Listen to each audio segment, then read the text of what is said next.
Good morning, everyone, or almost end of morning if you're on the East Coast. I am Ruth Fraser Davis with the Evergreen Project and on the standing committee, and I'm very, very happy to welcome you all on behalf of the standing committee and the planning committee for 2025 to the 2025 Evergreen International Online Conference. I am leaving my camera off because if you were here earlier, something happened and my eye is full and shut and nobody needs to see that. So that is why no camera for me today, but you'll see we have our keynote speaker on camera and I'll introduce him very soon. Before we get too far into this, I want to express my deep appreciation and gratitude to my fellow committee members and the Evergreen Project Board for all of their hard work to make this conference a success. I also want to thank our sponsors. Sponsorship of this conference is one way for organizations to express their support of the Evergreen open source ILS and its community. Without our sponsors, we could not bring this conference to you. This year, we have 11 organizations that have joined to make this conference possible and successful. We want to thank Unique Management, Stat Courier, Midwest Tape, the Evergreen Collaborative Development Initiative, and the Equinox Open Library Initiative for champion level sponsorships. And thank you to the Pennsylvania Integrated Library System, which is home of the SPARC Consortium, and KIPU for they're not home to KIPU is separate from them, for their advocate level sponsorships. And thank you to Bibliomation, the consortium of Ohio libraries at cool-cat.org. I just love their URL, so I have to say it out loud. Mobius and the BC Libraries Cooperative for their ally level sponsorships of this conference. You can find out more about these sponsorships on this year's conference sponsor page at evergreen-ils.org. And while I'm giving thanks, I want to say thank you to all of you, presenters, session moderators, and attendees are the conference. You all bring your experience, your expertise, your curiosity, and your belief that this is worthwhile in some way.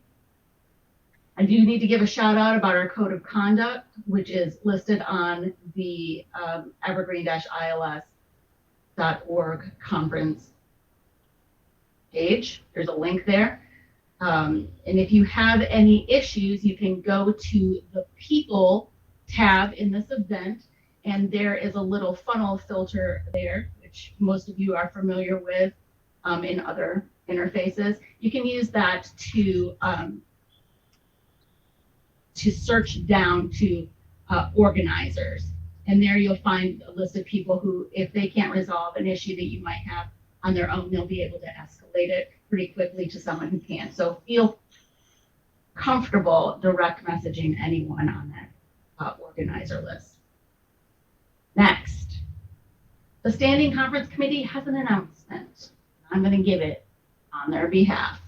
We are pleased to announce that the King County Library System in Washington State will be hosting the 2026 Evergreen International Conference in Renton, Washington. It's going to be April the 8th through the 11th. Planning for next year's conference has already begun, and we are very excited for the opportunity to be back in person in such a beautiful and inspiring location. The conference will be at the Hyatt Regency, Lake Washington, at Seattle Southport, and a link for reservations at the conference rate is available already on the 2026 conference page, again, at the Evergreen-ILS website. There will be more information about this during the State of the Project update. Now, let me see how long it took me to say those things. 4 minutes. Very, very pleased with myself. Without further ado, I want to thank Nick Tanzi, the 2025 keynote speaker for the Evergreen International Online Conference, for being here, for agreeing to speak with us.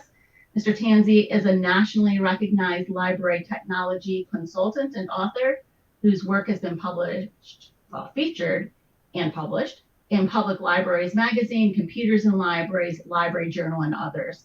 He is the founder of the Digital Librarian website and author of the Digital Librarian LinkedIn newsletter. Nick is the assistant director of the South Huntington Public Library in New York, and most recently, very recently, was named as a 2025 Library Journal Mover and Shaker in the educators category. Nick, welcome again, and thank you. Okay, thank you so much. I'm going to share my screen and we'll get started.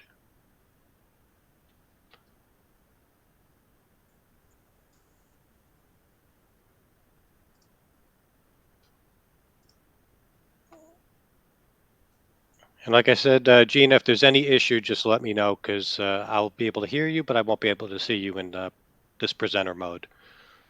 So hope everybody's doing well today.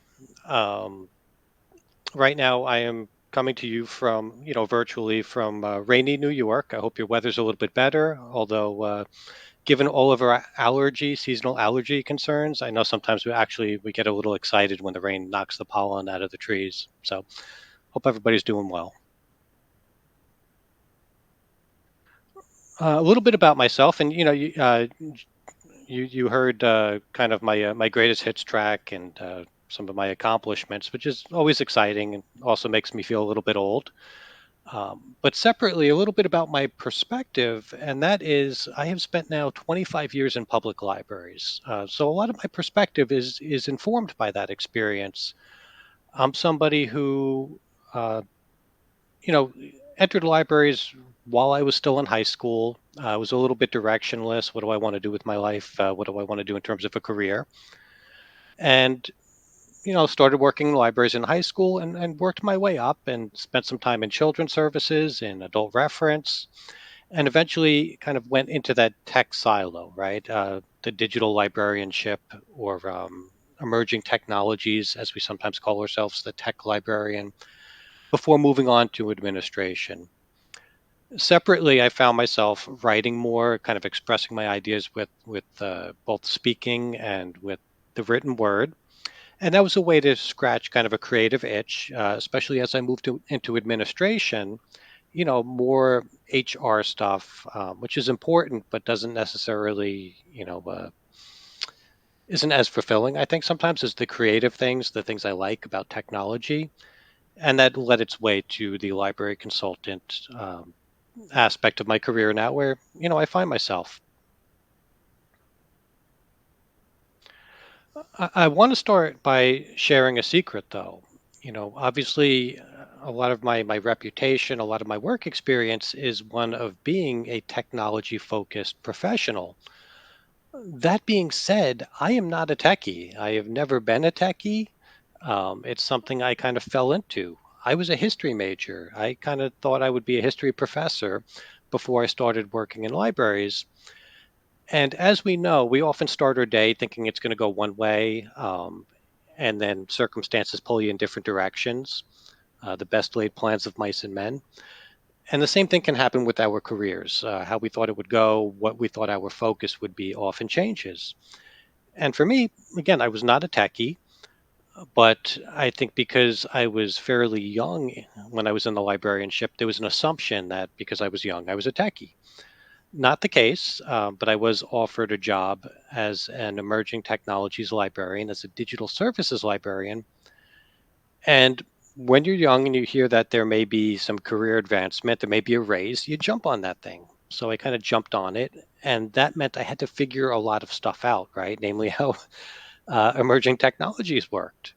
But in truth, that having to figure it out really was the key requirement for the job. And I imagine all of us that engage in lifelong learning know that that is the real secret, right? That is the real defining aspect of our job, is constantly having to evolve and figure it out.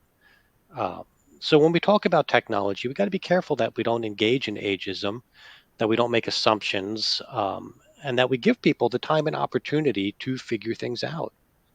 That professional development that we're all here to engage in.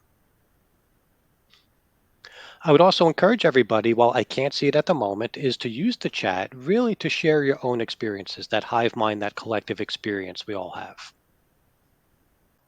Sorry, Nick, just to interrupt momentarily. If you Yep. are trying to go through the slides, we could only see the top one, it seems like, the beginning slide. You're not seeing the advancing slides? No, we are not. Okay, let's try this a different way.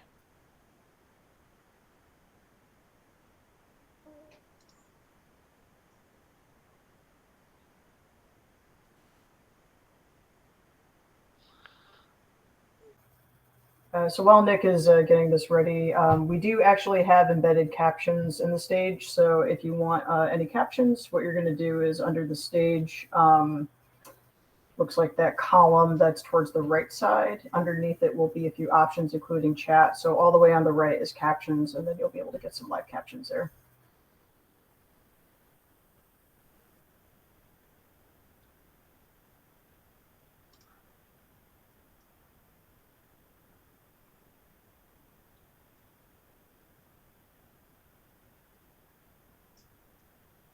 Are you now seeing advancing slides? Yes, we are. Thank you, Nick. Okay, perfect. So I'll do it that way. Sorry about that, guys. As I said, this job really involves figuring it out, right? And then the year 2054, we'll still be working on PowerPoint. So in that same way, I think that there were assumptions made about myself personally, about me being a techie. We see those same things collectively applied to our profession, right? Despite popular misconceptions, libraries have always been tech forward organizations, but I know that about once a week I have to correct somebody's misconception of the library.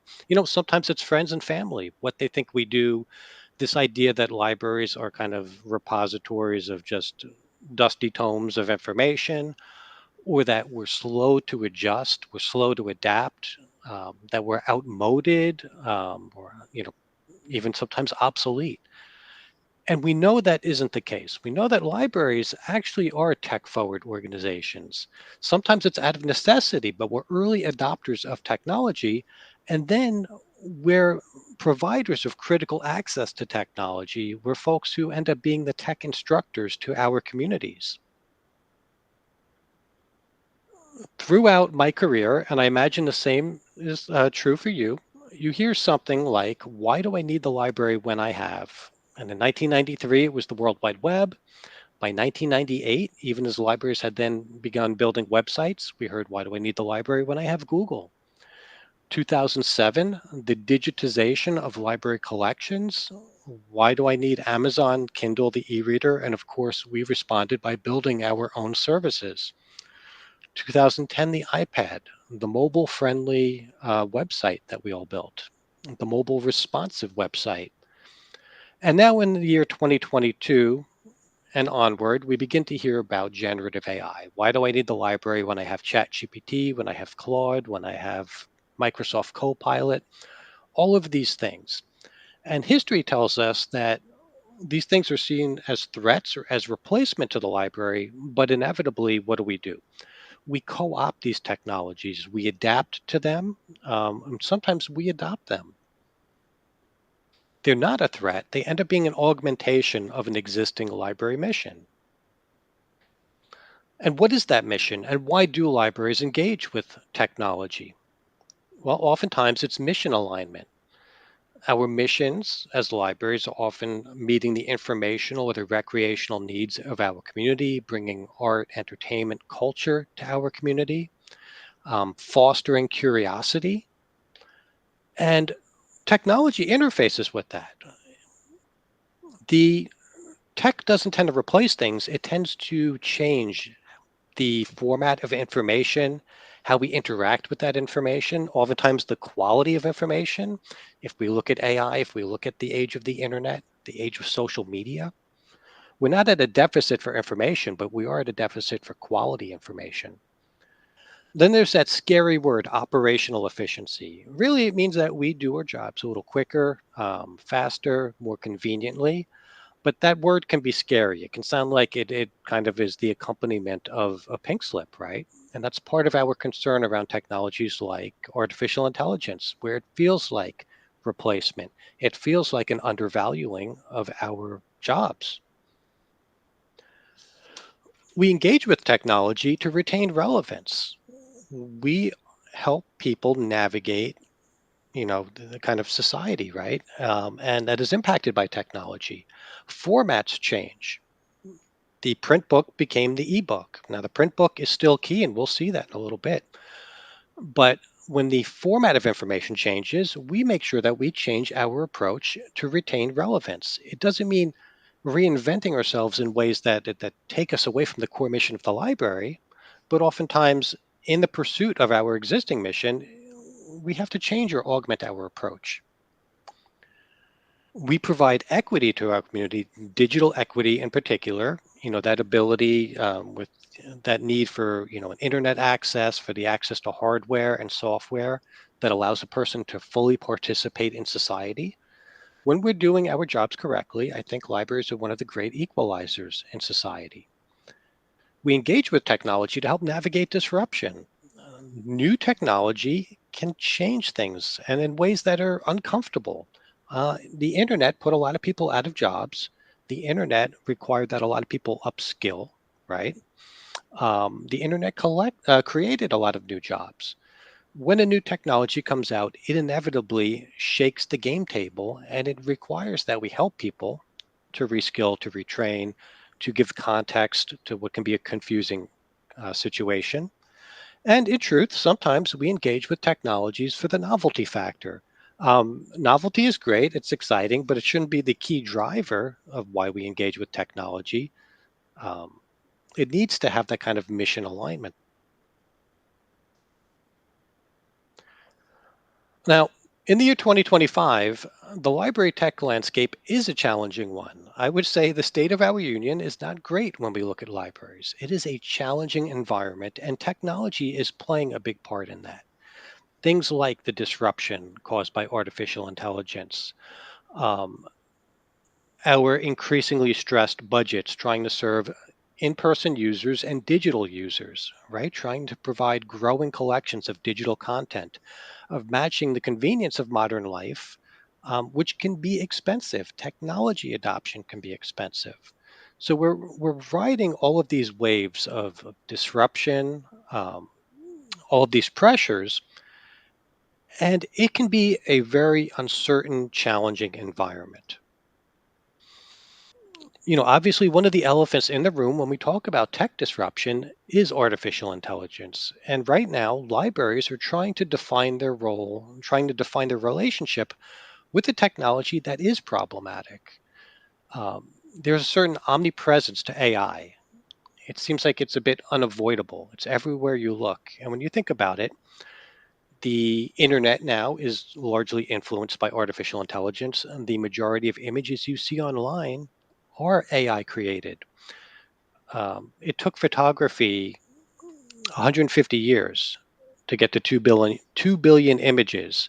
It took artificial intelligence 1.5 years. So increasingly, you're exposed to AI, its output. When you search the web, undoubtedly, you're seeing generative AI results. If you're using a mobile device, there's Google Gemini now. There is Apple Intelligence. If you're using a desktop computer, you're seeing Windows 11 now is basically increasingly having Copilot insert itself. If you're using social media, Meta AI, for example, if you're using Facebook, if you're using Instagram, if you're using WhatsApp, you have access to generative AI. So it's everywhere.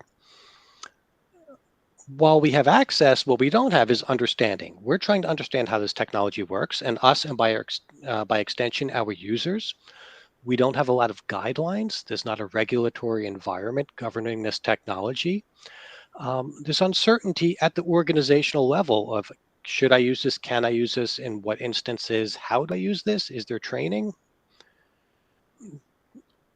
And that access is particularly concerning because we have very real ethical frictions, issues of privacy, of sustainability, the carbon footprint, the water usage that comes with this technology, of the accuracy of it, of questions of algorithmic bias and its ability to disadvantage groups of people with the application of the technology.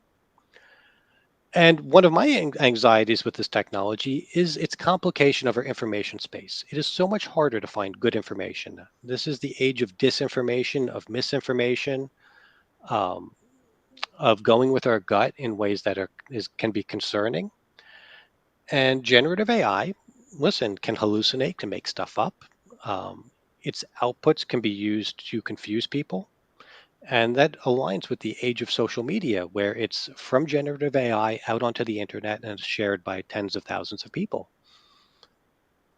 Good information is at a premium, and we'll see where that presents an opportunity for libraries.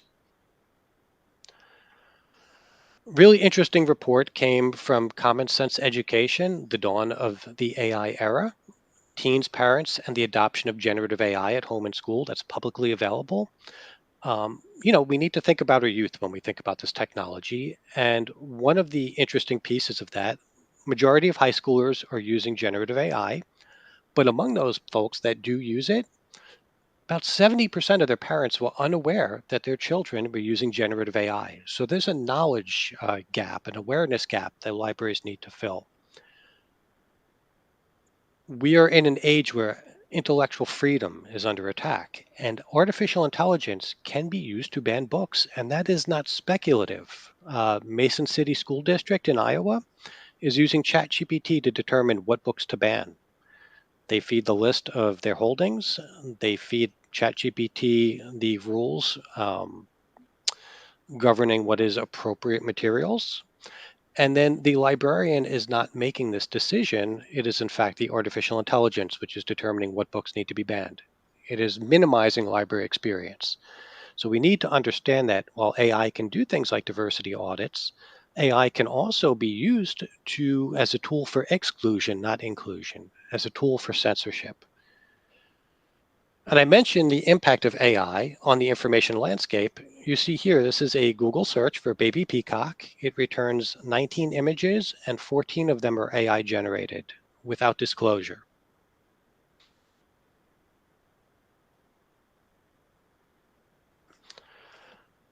Another aspect of our uncertain tech landscape is that of real extreme pressure, financial pressure on digital library collections. We know that the trend is growth, and it seems like it's unlimited growth. The thing that seems to throttle the growth of our digital collections is our ability to invest more in it. At my library, we've now surpassed more than 50% of our circulation is digital circulation. We're expanding into streaming video, for example, things like Canopy, things like Hoopla. But the cost is quite high. We know that we're battling with the big five publishers on things like fair lending terms, where we're licensing material at costs that are much, much higher than what an individual would pay for things. Add to that the uncertainty with IMLS funding, which impacts us at the resource sharing level. It is one of the force multipliers, right? It is one of the efficiencies libraries have, is when we act at the consortium level, at the state library level, to grow digital collections and to fund these collections, because those back catalogs are so hard to build and so expensive to build. So it's a real pressure where this is increasingly a valuable part of our business model, but the dollars and cents don't quite match. Then it just seems unsustainable for us all. When we look at those types of circulation numbers, when we look at the trends, there was recently a report that came out from Library Journal, School Library Journal, and the Audio Publishers Association, which shows that digital audio is rapidly growing. I imagine if you all look at your collections, and feel free to share your thoughts within the chat, but for us, one of the biggest growth areas is digital audiobooks. Um, and in this survey, 90% of adult selectors reported a significant or moderate increase in digital audio circulation last year, and 70% reported a significant or moderate decrease in physical audio circulation. This aligns with numbers we saw 2 years ago with a collection study done by Library Journal, in which about 9% of libraries had actually eliminated completely their physical audio collections. And they're really being cannibalized by the digital collection. That's where the money seems to be coming from. When we look at digital versus audio circulation in youth and in adults, Adults now see 70% of their audio circulation as digital. Children's and young adults, that number is more narrow. 56% is digital. However, when they looked at the physical circulation, a fair amount of that are things like the preloaded readers, preloaded audio readers. I'm blanking on the name for some of this stuff, playaways and the like, which is kind of a blending, right, of the digital and the physical. Another important and publicly available study to look at is Gen Z and millennials, how they use public libraries and identify through media use. There is great information there. Earlier, I talked about how there were assumptions made about me as a techie. I'm a young guy, I must be a techie, which of course was not the case. There are assumptions sometimes that our digital natives prefer digital over print. But in study after study, we see that print books are the number one preferred format of these users, of millennials, of Gen Z, partly because there's digital fatigue. You want to take a break. You want to do something that's built for reading, and that is the physical book. During the pandemic, 41% of millennials and Gen Z did not know how to access library services during the pandemic. We think of these folks, again, as digital natives who are on our website, using our services virtually, coming to virtual programs. That is not always the case. There is a awareness gap on library services, on library digital collections, and younger users of the library. Um, so that's an area that we really need to correct.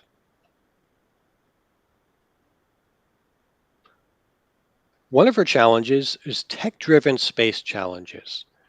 At my library, and I'm sure you're seeing the same, the physical computers, the public use computers that we have, that usage has decreased. The preference now is for folks to come and use their own personal device on the library's Wi-Fi. That is taxed our bandwidth. It has made us had to invest in Wi-Fi coverage to actually up our bandwidth to 2 gig internet. Um, our school district now, partly as one of the outcomes of the pandemic, is that our children in our school district now all get lent Chromebooks that keep carrying over each school year and eventually get replaced. So they have the devices in their hand.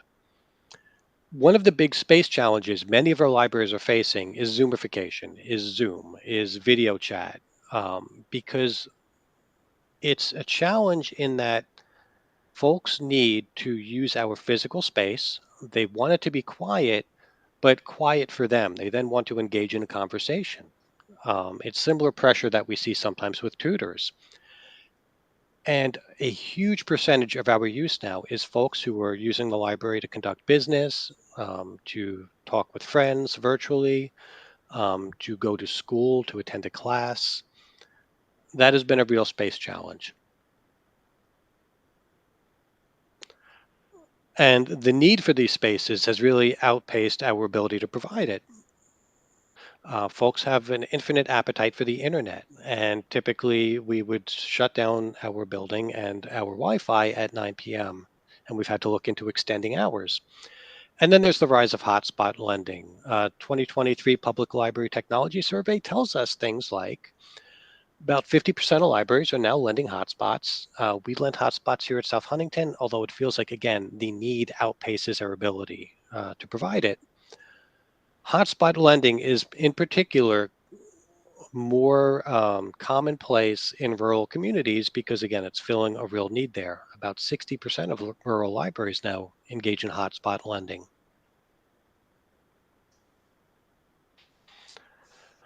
We have technology challenges that are flavoring communication challenges. We live in a culture of immediacy where people want things fast, they want things convenient, but there are two warring interests when we look at technology, and it is privacy and convenience. When privacy goes up, convenience tends to go down, right? Having a PIN is inconvenient, but it helps ensure privacy. Um, When privacy goes down, convenience goes up.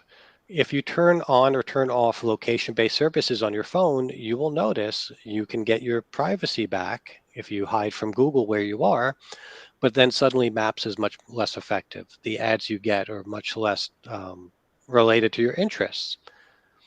That is something libraries have always had to balance, but it's especially a challenge in an age of ChatGPT, of generative AI, of social media. At every point in our career, we should always be prepared to have the elevator pitch on why do I need the library? Because that question, unfortunately, is evergreen, much like the ILS today, right? um, Folks constantly misunderstand what the library does, its relevance, and we always need to be prepared to talk about how we navigate a changing tech landscape. We are looking for financial support in a period of financial uncertainty. Um, we need to communicate why the library is a good investment at a time when people are feeling squeezed. This is not new for us. Historically, when the economy takes a downturn, in a recession, our funding becomes much less reliable, much more stressed, at the same time that library usage goes up, that there's a greater need for the library at the same time that there's a less of an ability to pay for it. And our customers, our audience just isn't just external, it isn't just patrons, it isn't just library users and students, it's staff, it's our internal customers. And they're stressed and they need to feel supported. They see AI potentially as a threat, as replacement.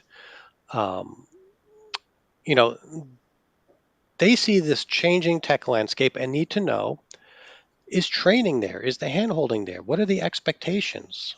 Um, because absent that, it feels like there's a lot of demands and there's no actual help. Um, we're needing to both teach and learn at the same time, which is always quite difficult.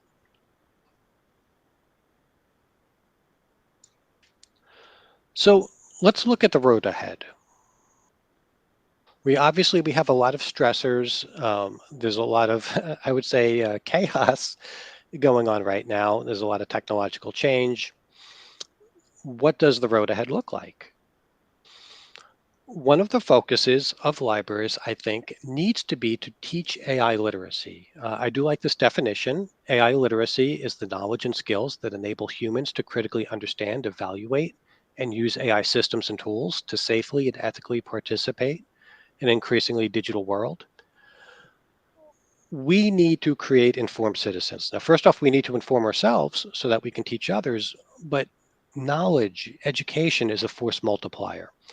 We don't tell people what to think, but we give them all the skills they need in order to critically evaluate information and in order to understand the cost of doing business, of the things they engage in. So when they engage with AI, understanding the ethics of it is so critically important. That's why I particularly like this definition of AI literacy, in that ethics and an understanding of the ethics of the technology is core to literacy. This is a year, obviously, where we're doing a lot of advocacy, partially because of attacks on library, because of IMLS being under assault. But it also needs to be a year of ebook advocacy. We are reaching a tipping point with our digital collections on our ability to afford them and our ability to manage what is increasingly growing wait times. Um, One of the things I really am a fan of, so I'm at South Huntington Public Library, that's Long Island, Suffolk County, New York, and we are part of the Suffolk Cooperative Library System. They have really built up some very good messaging. They now have a toolkit that includes a public-facing website that explains the cost of ebooks and audiobooks, the different formats, what metered access means, how much a book costs, and why the wait times are so long. So they understand that, like Demon Copperhead, for example, that ebook costs an individual user $12.99. That being said, it costs us $137 for metered access to a book that will eventually expire. At the county level, that means buying 85 books and spending $11,665 just to stock that title for a period of time. That advocacy also has things like print flyers and handouts to help educate the public. It has a whole collection of 20 different graphics for social media posts. And critically, it includes an e course for staff to understand the economics of ebooks, to understand how to engage in advocacy. So, that type of granular, um, but really kitchen sink approach, I think, is so important because we are coming to a point where if we don't educate the public, they're not going to help us with our advocacy, trying to get fair pricing and the like, fair terms, fair licensing terms. They're not going to understand why they have to wait. They don't understand the level of investment, financial investment we're making in these collections. We sometimes think of sustainability and technology as being on opposing sides, but that doesn't need to be the case. Now, sustainability is a core value of the librarianship. ALA adopted it as a core value in 2019. That has been reaffirmed. And technology has a role to play in sustainability. One of my favorite things is repair cafes. Repaircafe.org, you can check it out. It's an international organization that has specialists that can, these are volunteers that can come to a library. You can also kind of canvas your community for experts in repairing different things in toys and lamps, computers, electronics, all of these things. And being able to fix something rather than throw it out, rather than buy something new, delivers economic value. It's reuse. It teaches people critical skills, and it really builds a sense of community. So it's really something that I think is you should strongly explore. There's e-waste events, being able to safely and responsibly get rid of hard drives and various e-waste. Um, Doing it in a way that also, done effectively, helps maintain somebody's privacy, that their personal information doesn't get compromised. Many of us are engaged in or building collections of library of things. There are things you can lend that help advance sustainability in your community. Thermal imaging to map your house for heat loss, get more energy efficient, air quality detectors, personal health, not just healthy communities, but healthy individuals. There are partnerships with like the American Heart Association on lending blood pressure monitors. These are all ways that technology can be used to advance a core value of the librarianship. We have work we need to do in protecting our sources. In the age of AI, accurate information is so essential. It requires that we maintain accurate sources, and we're beginning to see AI intrude and degrade the accuracy of information, of AI generated articles finding their way into journals, academic journals. There was there was an expose done by 404 Media on AI generated slop finding its way into the public library.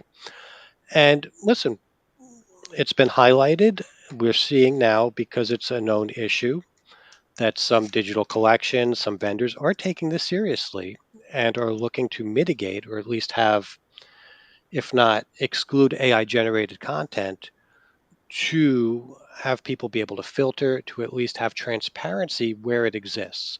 So, this needs to be an area of focus for libraries because if we lose our sources, we're lost in the age of AI because we're already beginning to lose sight of what's real, what's fake, how to vet good information. So we need to ensure that we are performing quality control, and by extension, folks who do business with libraries, library vendors, have that same sense of purpose on these collections.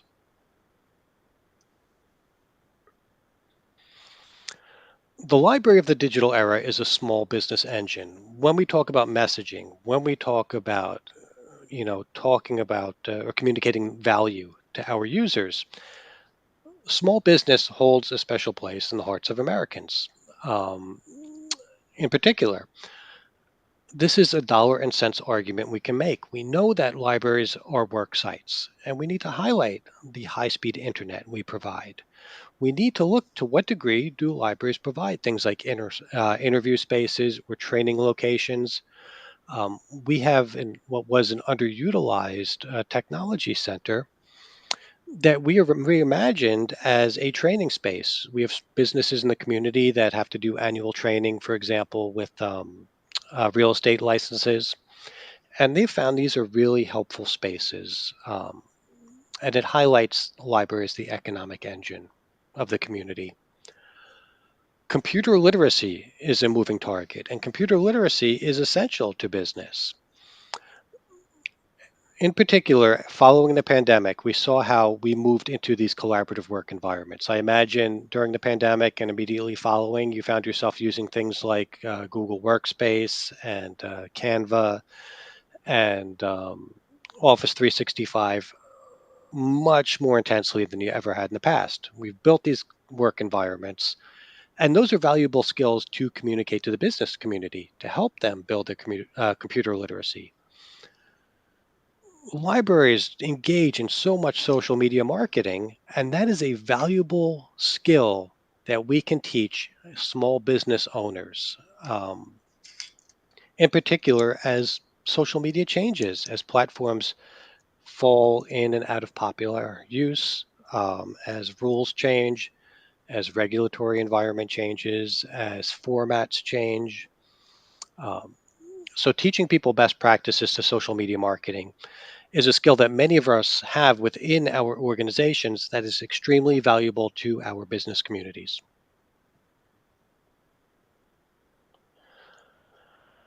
When we look at our IT infrastructure, there are things we can do, some of which are expensive, some of which not so much, but still deliver real value and meet a need of our community. Expanding Wi Fi doesn't have to be expensive. Sometimes it means just adding an outdoor access point, for example. Outdoor spaces become very valuable for libraries. Charging stations, the one you see featured here on the right, is a solar powered station. Cost around $3,000. That's a fair chunk of change. There are also battery powered options. You charge, overnight and you put them out. Um, you can secure them to a table and they allow people to charge multiple devices. That can be really helpful if you're built on a slab, for example, and adding electricity means doing core drilling, which can be expensive. With everybody on the Wi-Fi, with everybody using mobile devices, being flexible, having a lot of charging stations, access to electricity is really essential. And again, you can meet that need without investing a lot of money. Zoom friendly spaces, if you have underutilized space in your library and you can help make it quiet, insulate it with books, for example, or there's plenty of DIY insulation if anybody's ever built a recording studio. There are inexpensive ways to take a room, a quiet study that's underutilized, a section, a corner of the library that may be underutilized, reallocating space. It also means making sure that you have things like uh, a webcam if you don't. They're an inexpensive add on to an older computer that maybe doesn't have a built in one. Out of the pandemic, too, we are seeing a rise in telehealth. This is especially critical in rural communities. So, offering a telehealth option can be very valuable. We have the internet connection, we have the device, and we have a history of respecting user privacy, which are all critical in telehealth. The way forward involves addressing AI anxiety. With all the uncertainty, we should be reviewing library policy. We may need AI specific policy on things like AI tool use to give our staff some guidance on what is appropriate and what is not, to manage expectations, um, to as we review policy, see what does this mean for things like reconsideration of library materials with AI's ability to author challenges, for example, or our collection development policies, as we're seeing a preponderance of AI generated, AI authored materials. A Something we've done at South Huntington we found very useful was to have a staff user group. We get everybody together. We talk about different tools. We talk about concerns. We talk about where staff needs guidance, what their expectation is for administration, which they've communicated as they need training and they need that policy guidance. And that's really helped open lines of conversation, communication, and begun to get our organization AI ready. We know that those twin concerns, right, or twin values of privacy and convenience are real. We know that we have a culture of immediacy. An inexpensive way of meeting user expectations, of meeting the needs of the community, is to look at virtualization where we can as a convenient option, not as a replacement. Online scheduling software can be relatively inexpensive. We looked at that, for example, where we had a notary. We do notary appointments, but involve calling like 3 or 4 different people. Online scheduling was a way to add convenience to that. So that's something to explore. Digital library cards, you can spend a lot of money on an app, or you can spend no money and show people how to store a library card number in their digital wallet, their Google Wallet, or any number of digital uh, wallets. Anytime you can add a text, chat, or email component to your website or to specific services, that can be seen as a convenience. Folks more and more want to be on the phone less. They want to use their phone as anything but a device meant to make a phone call. And of course, virtualizing programs where it makes sense, where it's not an imposition, where it's the best format, lecture style programs, having that pre-recorded option for people, or being able to release a recording afterwards, can be convenient for our users.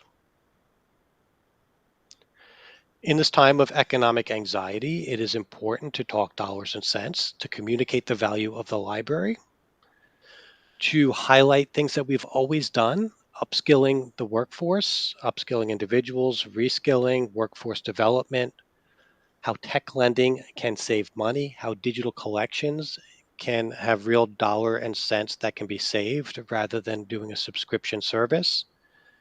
Most media surveys show that Americans in particular have one service that's always on the bubble, one streaming service. They're always ready to drop Disney Plus or Netflix or whatever, because we're paying for all we can afford. One of the most popular programs we offer at my library is a cutting the cord class on streaming services, how to navigate them, how they work, what does the library offer, what does the process look like in choosing a provider. And finally, I want to end in highlighting human-centered services. I love this quote from Rachel Ivy Clark from her article in American Libraries, Work Made Visible. If we don't see work, we start to doubt the necessity of that work and the people who perform it. Libraries are a service industry, and we tend to undercount service. Syracuse University, about a year ago, released a new true value library calculator that looks at other things like database retrieval, some of the e-content that we don't often capture the value of. But we also need to center, in this age of technological change, how the library can promote human creativity, how we can provide a sense of connectedness at a time when we know that loneliness, there's an epidemic loneliness. People feel disconnected. It is harder and harder when you, in a customer service standpoint, to get a human to talk to. So focusing on the humanity, on the human-based services, on the creativity, on stuff we've always done, but placing a new emphasis on it. Not every AI problem has an AI solution. Oftentimes the solution is centered on humanity. That is a real opportunity for libraries. So that's what I have today. I hope everybody, found this interesting and topical. I'm going to drop my screen share at this point. And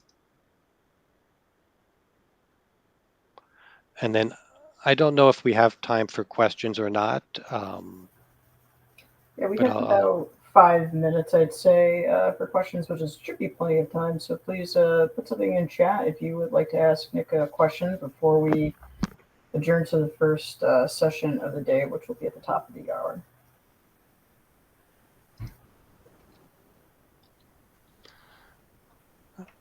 I'm slowly catching up on the chat now. Of course, yeah. Yeah. Some of our participants were awesome and fielded some of the questions based on some things that you mentioned before.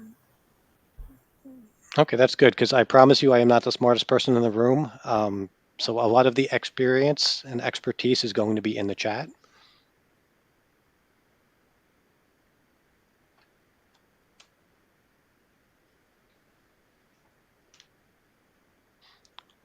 But I always find it funny when I ask people like, we do a lot of tech programming at my library, and I say, what do you think is the most popular program? And pretty much nobody ever guesses it's cutting the cord.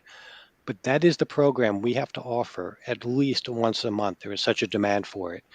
And it hits on all of the disruption that streaming services bring, the confusion, the dollars and cents proposition it means to individuals.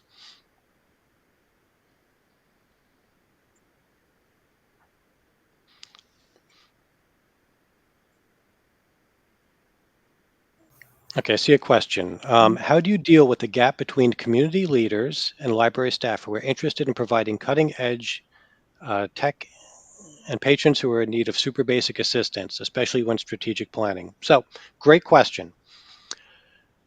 It is so easy to chase the shiny object. One of the focuses that always has to take place, like when I think about what is the implication of any emerging technology, I always look at it first from a standpoint of digital equity. If I am rooting my interaction with that technology in digital equity, I can't be doing wrong. It's centered on need. So I always start there.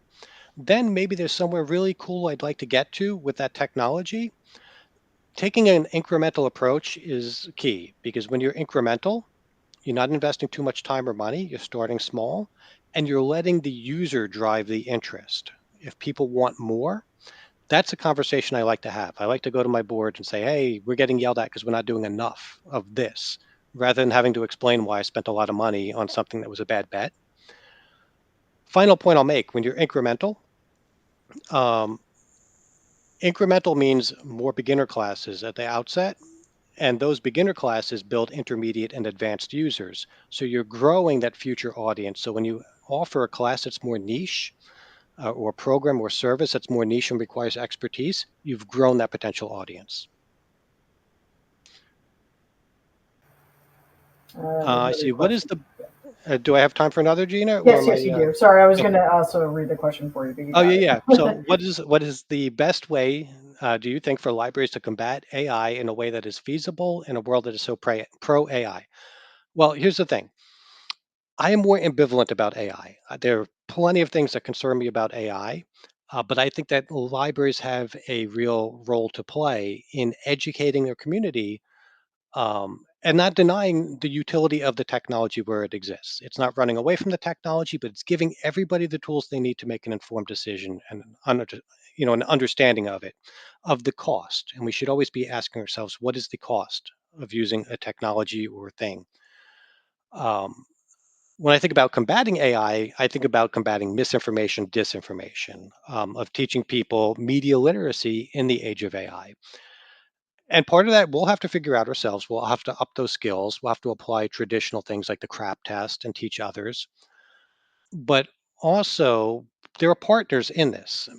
Media News Literacy Project, for example, is adapting their approach to changing times. Um, so we'll see that. But yeah, no, AI, believe me, is something that people feel passionate about, and we need to be concerned about, or aware that AI is going to impact everybody differently. So the stakes are different for different people. And so you need to break your own individual silo and talk to others who may be very excited about the technology or may be very concerned because their personal stake may be very different than yours. So this is a time to really talk to a lot of people who disagree with you vehemently on the technology.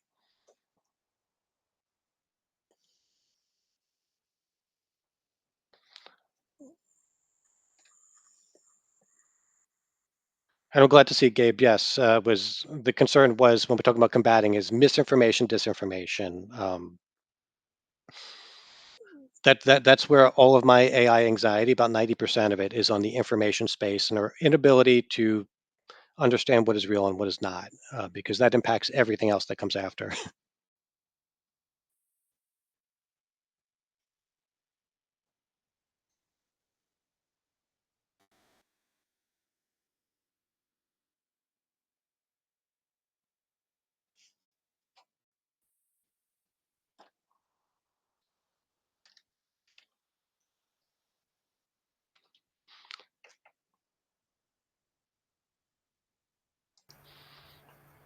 Okay, Nick, thank you so much for being here today to give that awesome keynote, and a lot of kudos in the chat. So I say I'm just Yeah, no, echoing everybody's gratitude for you, and what you also do for all the people who are interested in emerging technologies when it comes to libraries. So big fan of your newsletter.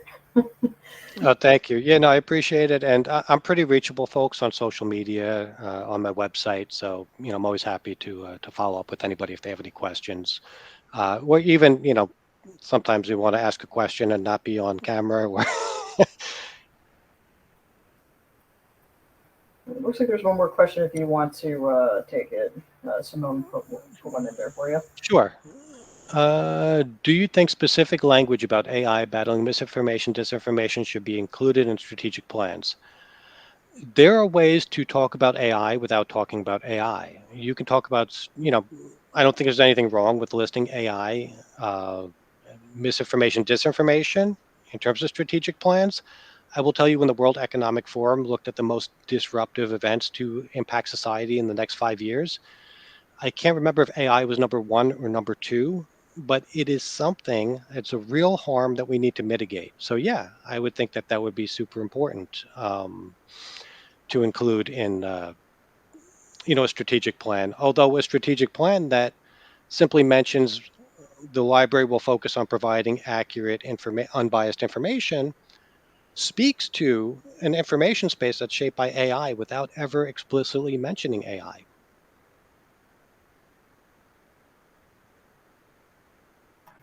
Okay, thank you for that last minute question. We'll be starting off with the presentations for the rest of the conference soon.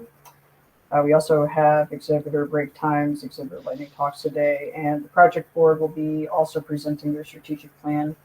Thanks, Nick, for joining us again. This is a recorded session, so the keynote will be posted. We're going to try to do this within a few weeks of the conference ending, along with the slides that we'll get. And yes, we'll also be mindful to put out that newsletter link. When we get that information, they'll post to the website. All right, thank you. And yeah, chat's adding some nuance to when we say AI, what that means. It tends to be a catch-all that largely folks are focused on generative AI. But yeah, it's good to make sure that we're talking about the same definition.